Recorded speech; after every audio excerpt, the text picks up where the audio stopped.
Is Universes Beyond products bad for Magic? This question has popped up a ton over the last couple years, especially with Wizards of the Coast really ramping up their strategy of bashing us in the face with products until we collapse or spend all of our money. So my name is Super. Thank you for clicking on the video. What I want to do, I want to talk about the Universes Beyond product argument. Okay, so is it bad for the game? Two things we need to really focus on here, I think, is the health of the game versus the identity of the game. These two, they aren't linked necessarily in a symbiotic relationship. Maybe if something's healthy for a game, it's losing its identity. That's why people have a big problem with the Universes Beyond. Now, ever since 2021, that's when the big announcement came, right? Big announcement came, starting with Walking of the Dead. First, let's name all of the Universes Beyond products, okay? Hang with me. It's not as much as people think, but it is a lot. The Walking Dead, Stranger Things, Arcane, Street Fighter, Fortnite, Warhammer 40k, Transformers, Dungeons and Dragons, The Lord of the Rings, Creepshow, Doctor Who, Evil Dead, The Princess Bride, Jurassic Park, Tomb Raider, Clue, Fallout, Hatsune Miku, Assassin's Creed, Monty Python, Ghostbusters, Child's Play, Marvel, Final Fantasy, SpongeBob, and Spider-Man. Okay, that is a lot. Let's talk about the good. Let's talk about the bad. I'll tell you my personal opinions. I'll tell you, so I asked a couple chats, a couple friends. I'll tell you what they said. And then you can tell me in the comments below if I missed anything, if you heavily disagree, if you heavily agree. Did I sway you? Did any of these points that maybe you didn't think about are now thinking about? This is what grown-ups do. We talk about stuff, especially if we're on opposing sides. We hear the opposing sides. We come up with an informed, say that 5 times fast, an informed decision based off of evidence. At least that's what we're supposed to do. Let's talk about the good. I wrote some stuff down here, and I'll probably ramble because I have ADHD. Woo! It brings new eyes to the game. I can't tell you how many people have told me specifically that they came to Magic due to insert Universes Beyond product. That's not a bad thing. Getting new eyes to a card game that's based off of people wanting the cards, that's gonna be good. And that brings us into the next point, that it helps the cards retain value to a certain extent. Their reprint policy has been up and down and all around lately. Someone could be sitting on something and one day be 50 cents and then next day $20. Thank you, Commander. Or bannings. So let's be honest, they are definitely printing more powerful cards now than ever. At least we have the security of knowing that our cards are still going to be worth money. Now, that being said, if they don't calm down with all of the products, it's hard for us to keep up. So then there's less people buying every product, but more people buying some product, I think. Does that make sense? It makes sense to me when I say it out loud. Now, another good thing, of course, is you actually get to play with your cool cards. Spider-Man, right? Marvel, Final Fantasy, Fallout, going all the way back to, I don't know who was excited about wanting to play Rick, but it was cool to get the zombie tokens, right? The zombie tokens were pretty cool. Having the ability to be like, you know, because I have 2 daughters, a 10-year-old and a 9-year-old, having the ability to like pull up SpongeBob and be like, hey, sweetie, if you want to have a SpongeBob deck, I can make you a SpongeBob deck. Now, maybe they shouldn't have made SpongeBob Joda because Joda's pretty busted and can get hated out of a commander pod pretty quickly, but that's neither here or there, just a point to consider. Now, another good thing is with all of these areas they can explore with Universes Beyond, the design space for these Magic cards are literally cosmic wide. They can do just about anything with Magic cards now. We've seen a ton of new card types, vehicles, sagas, and vehicles and sagas? Are those the only two? I'm gonna find out. Battles. Battles are a big one. Cool. And I don't know if the anime art border extension, I don't know if that counts, but they are pretty. Overpriced. But they're pretty. All right, now let's talk about the subjective point of what's bad. Price point. Price point's a big one here. Unfortunately, Wizards of the Coast realized that since they're making new pretty cards based off of IPs of other, other nerd stuff, other TV shows, other universes, they are going to increase the price. And more problematic is they are unfortunately making a lot of these scarce, so it's harder to get a hold of, right? There's been a lot of bad juju lately with these secret layers and these Universes Beyond products. They are selling out extremely quickly, and actually just recently they did a little bit to help fix it, which it did help. But before, especially with like the Marvels, people were buying, it was gone in 10 seconds. Excuse me. People were waiting close to 2 hours and still getting like either scammed out because the servers are crashing, scammed out because people figured out tips and tricks to skip the lines, to screw over other people that were still in line, or people had to go back to work, so they couldn't hang out, so they had to close it and walk away. Recently, they did it to where you can only buy a couple each time, so that really helped kind of funnel the traffic, so more people later on were still able to buy it, like recently with the Sonic Secret Layers. The Sonic Secret Layers were definitely a success when it comes to the fact that more people were able to get them and not some people were able to get more, which I think is very important for these Universes Beyond products. So at least there's that. I think we can agree that that was a swing in the positive direction. Swing, Spider-Man, get it? All right. The limited print run is still an issue because if that ends up being a staple for a commander deck or some format in, legacy or vintage, it's going to be harder to get a hold of, and that will of course spike the price to an exponential amount. They are fixing this kind of because unfortunately with the latest release, they're making, I think it was most, if not all, these Universes Beyond products, they're making them standard legal. So again, this is where we get into identity, right? Before, I think people were okay if they were reskins, commander cards, and maybe the occasional legacy playable. But now we're going to have full standard sets of Universes Beyond. This is where people, I think, are starting to get really miffed because they don't feel like Magic has the same grasp of who it was compared to what it is now. Back then, I'll never forget, I was working at a hotel job. This was about 12, 15 years ago. Maybe a little bit more. No, let's see, I'm 34. Yeah, I'd say about 15 years ago. And there was a mom who came up to me. She heard I played Magic, and she said, "Isn't that a devil game? Like, isn't that like a satanic devil game?" That blew my mind. I had never heard that before. But apparently Magic got a bad rep back in the day because they let artists have some artistic freedom, and they made some pretty bad calls on some cards. And there were some cards like the classic demonic tutor. So of course a demonic tutor looks like some kind of crazy demon thing. And probably back then there was a little less exposure to it. So all these worry-warded, 60-year-old parents saw these cards. Oh my God, devil symbol, run away. So, but anyway, I completely forgot. Where did we go? How did we get here? Okay, wait, so limited print run. And then, oh yeah, we talked about the identity of Magic. Okay, so I think we all can agree that Magic itself has been on the trajectory of change for a long time. I think Universes Beyond just spiked it in a way people weren't expecting. Let me explain. Magic has been around since 1993, so I was born in 1990. I think it's fair to say that over the span of like 32 years, things change. I think it's fair to say that a card game has also the same courtesy of needing to change, especially to keep up with the times.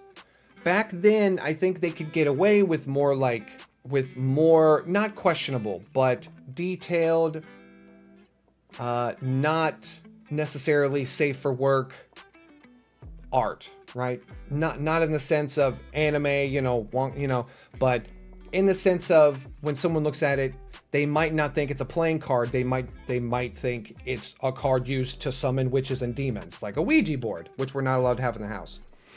I think Magic went through a baby phase with old looking cards. Then they went through a teen phase to where it started bursting, it started building, they started trying to bring core sets in too, to try to help bring new people in, which is what a business needs to stay alive.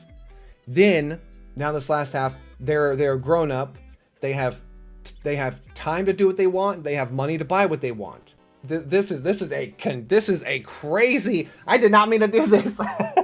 This is a crazy example, but I think the identity has changed.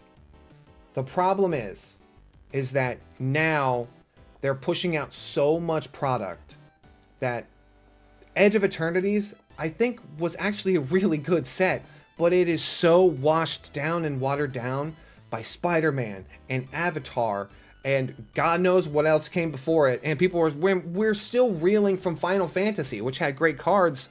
I think there's a ton of good cards in there that are like 50 cents, 40 cents, $1.20, but I just don't have, I play with my kids, like I can't keep buying these cards. So let me reel it in now.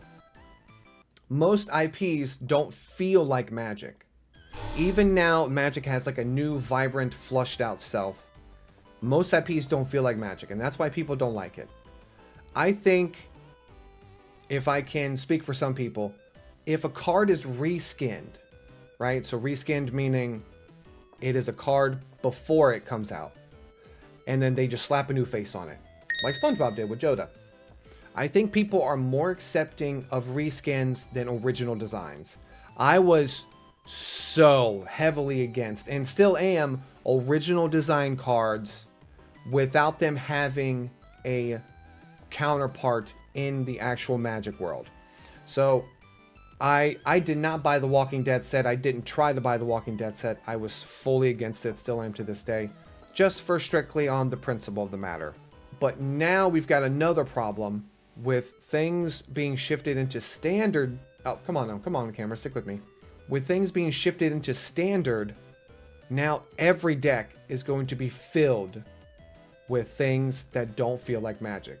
We're going to have Spider-Man cards, and then God knows what else they're going to do. Final Fantasy cards, and Marvel cards, and I mean, I am glad when we went to Strixhaven, we didn't just straight up make it a Harry Potter set. Like, I'm just over that. I mean, that circles back to the price point of standard now having 2K, 3K decks, and there used to be budget options, and I don't feel like there are as many budget options as there used to be. But I didn't play standard too much. I played standard during the RTR days. So I had Thragtusk, I had Supreme Verdicts, AOS, Sphinx's Rev. I was the Bant guy. That also leads to another problem. If Wizards makes specifically originally designed cards with the IPs, such as Spider-Man's, and not necessarily Spider-Man anymore because of standard, but previous, they will not be able to get those rights back, probably, assumingly. Or if they do, there has to be a new contract made, and then more money shoveled out, and then God knows what the IP is going to look like for whatever they were going to look at 10 years from now.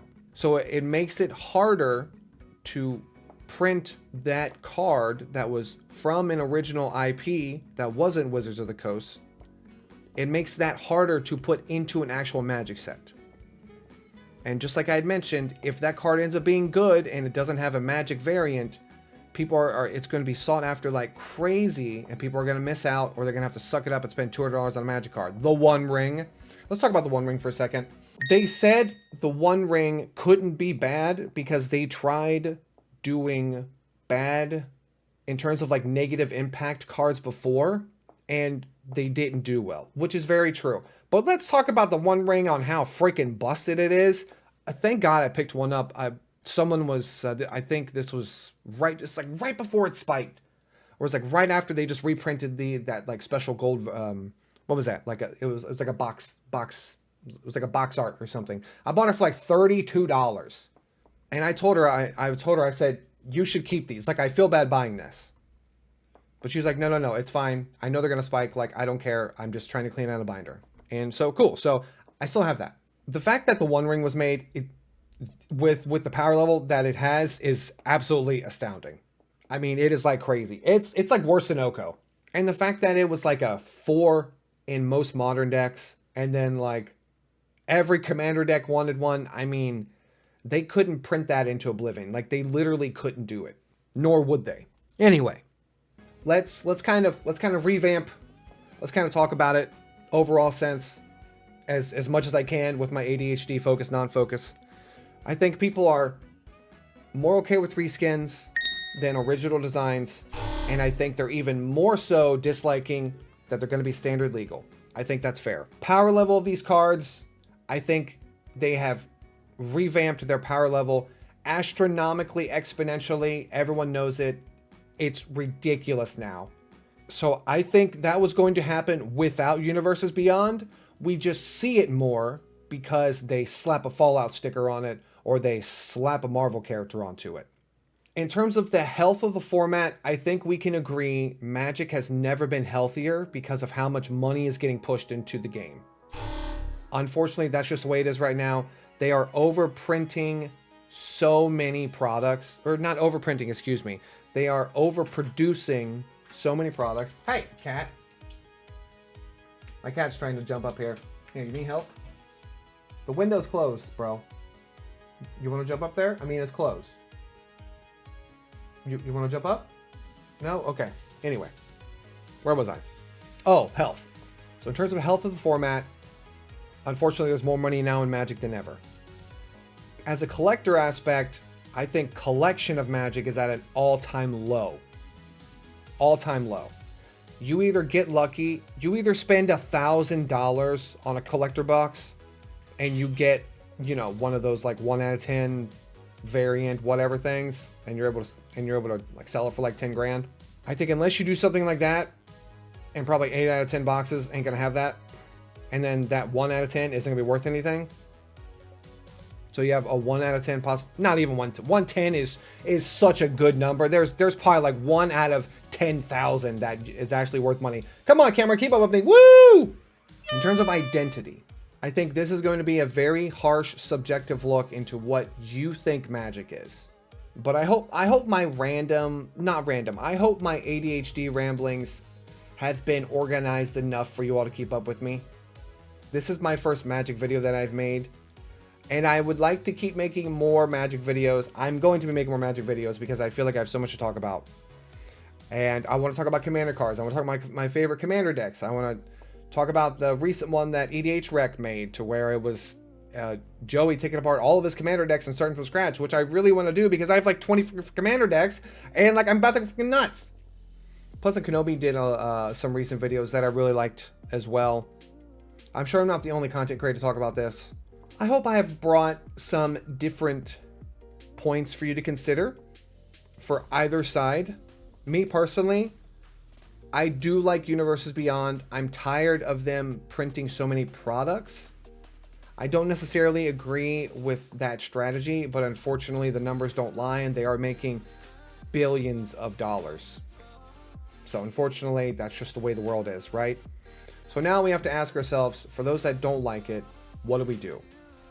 You can not buy it and just ignore it. You cannot buy it, accept it, and move on. That's a healthy one. Or you can quit. This one, unfortunately, I've seen a lot of people do. I've seen a lot of people selling out of Magic. They're done with it, whether it be for the identity purposes or just the fact that life's hard, money's hard, and when you got pieces of cardboard and you're having trouble paying rent, you get rid of the cardboard. I think we as a whole can do a good job at keeping Magic at the base what it is and what we want it to be.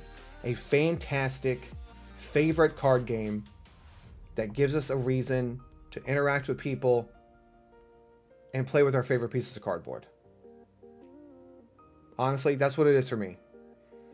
My girls have been playing Magic with me for years now. My oldest, much more than my 10-year-old, much more than my 9-year-old. That's totally fine. My wife will drop it on occasion and play it. She's got a Chroma Ikra deck that she's loved for years, and I just built her Kalia of the Vast, which she loves. Different flavor, right? You slam it, of course. I told her Kalia of the Vast, if she plays it in a Commander pod, which she won't, it's going to get hated out. But when she plays 1v1, it's not too bad. Plus, if she wins, she'll play more. So, I think I talked about everything I want to talk about. If you guys like this stuff, hang around. More Commander stuff. I'll probably talk about some Spider-Man cards. That's all I got. That is all I got. So I don't know. We'll see what happens. You guys can hang out. If you like this video, subscribe to me in the comments below. Yeah, I just want to hang out, you know? I just want to hang out. Are you tired of me talking yet? See ya.